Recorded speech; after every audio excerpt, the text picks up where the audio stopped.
Chairman Nazo باٹاؤن سید محمد مظفر کی زیر صدارت کونسل کے ایک عام اجلاس کا انعقاد کیا گیا۔ اجلاس میں vice chairman Noman Siddiqui, municipal commissioner Iqtidar Ali Jafri اور ٹاؤن اور اراکین کونسل نے بھرپور شرکت کی۔ اس موقع پر چیئرمین نازو باٹاؤن سید محمد مظفر نے کہا کہ موجودہ بلدیاتی قیادت خدمت خلق کے عزم کے ساتھ اس بات کے لیے کوشاں ہے کہ اپنے محدود وسائل کو مد نظر رکھتے ہوئے نازو باٹاؤن کے عوام کو زیادہ سے زیادہ خدمات فراہم کریں اور ہم اپنے وسائل کو بہتر طریقے سے استعمال کرتے ہوئے ٹاؤن کی ترقی کے لیے اقدامات کر رہے ہیں۔ اجلاس میں مختلف قراردادیں تو پیش کی گئی ہیں، جس میں نازو باٹاؤن کی حدود میں parks, play ground, green belts کو سرسبز و شاداب رکھنے کے لیے درخت فاؤنڈیشن کے اشتراک سے عیدگاہ گراؤنڈ میں پہلے سے قائم منی ہائیڈرنٹ کو قابل استعمال بنانے کے لیے معاہدہ، عوامی بیت الخلاء کی تعمیر و دیکھ بھال کے حوالے سے الخدمت ویلفیئر سوسائٹی سے معاہدہ، نازو باٹاؤن میں واقع ڈسپنسریوں کی حالت زار اور اس کی مرمت و درستگی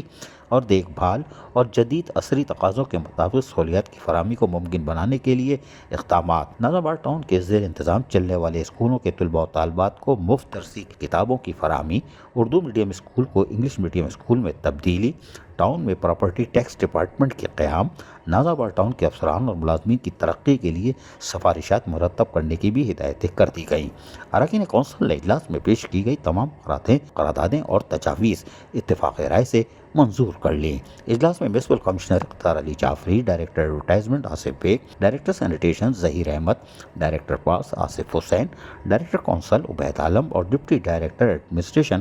Hammad, deputy director education Khadija Tasleem اور دیگر بلدیاتی افسران بھی موجود تھے۔ عزیز عارف، KBS بلدیاتی نیوز کراچی۔ ایسی ہی خوبصورت ویڈیوز فیوچر میں حاصل کرنے کے لیے ریڈ بٹن پر کلک کر کے اور بیل آئیکن کو پریس کر کے ہم سب کے سبسکرائبر بننا مت بھولیے۔